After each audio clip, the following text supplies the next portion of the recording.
Rod Rosenstein is leaving the Justice Department. The news comes as President Trump's nominee for Attorney General gears up for his confirmation hearing next week. CBS News Washington correspondent Paula Reid reports.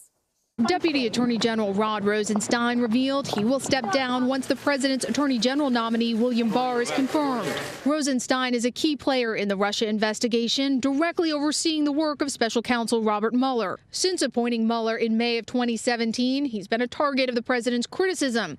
He even retweeted an image of Rosenstein behind bars, suggesting he was a traitor. The White House insists Rosenstein is not being fired. I don't think there's any willingness by the president or the White House to push him out. Barr told the White House he wanted his own deputy attorney general, but praised Rosenstein during meetings with senators on Capitol Hill today. How do you assess the job that Mr. Rosenstein has done? Excellent. If confirmed, Barr would likely inherit oversight of the Russia investigation, which he criticized in an unsolicited memo to justice officials in June, saying part of it was, quote, fatally misconceived.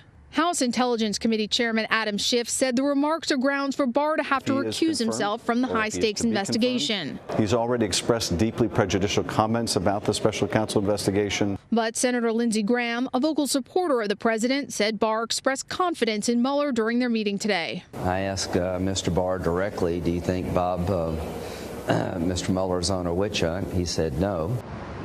Paula Reid joins me now from outside of the Justice Department. Paula, is the timing of Rosenstein's departure significant? Well, now that we know, sources have confirmed to us that Barr insisted on selecting his own deputy as part of his agreement to take on this nomination. So it makes sense that eventually this was going to get out. And it seems like Rosenstein is being able to leave on his own terms. If he was going to be pushed out, he was able to get out ahead of the story, sort of create a narrative where he's going to allow some time for a smooth transition. Tanya, I've spoken with the Deputy Attorney General on many occasions. He has a couple kids around college age, so he can put the word out to K Street for his next job. So the timing, this was likely going to get out at some point, but it was sort of nice for Rosenstein to be able to control the narrative today. And timing aside, everyone wonders what the significance is of his leaving. You mentioned in your package, William Barr has criticized the Russia probe. What would his confirmation mean for the Mueller investigation? That's right. Back in June, Barr sent this unsolicited memo to justice officials really attacking Mueller's investigation into whether the president obstructed justice by firing former FBI Chief James Comey, and in some of the comments that he's made to his attorney general and even some other justice officials. Barr argues that the president could not obstruct justice if he's just exercising the powers of his office. This is a common academic argument, but Barr took it to sort of N11. And some people argue that because he has been so critical of this specific strand of the Mueller investigation, that is enough to have to ask him to recuse from the entire probe. But it is unlikely that he will be forced to recuse. You have to remember, Deputy Attorney General Rod Rosenstein, he's a key witness in the investigation, specifically into possible obstruction, and he was still able to oversee the investigation. So I do not expect that Barr will be forced to recuse. But a lot of people have questions about whether he will be an impartial arbiter of everything that happens in that investigation. And Paula, what is the current status of the Mueller investigation? Is there any sense of a timeline on when it may wrap up?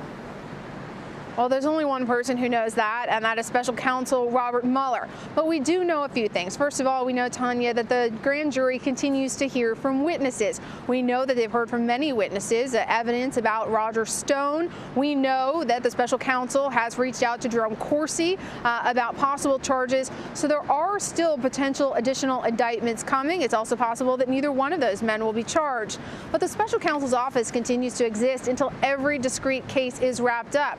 They are still waiting to complete the sentencing of Paul Manafort, also of Mike Flynn. So we would expect, it's possible the special counsel investigation could wrap up in the next several months, but there are still all of these loose ends. One of the most important things, Tanya, is that there is no requirement that Mueller's final report be made public.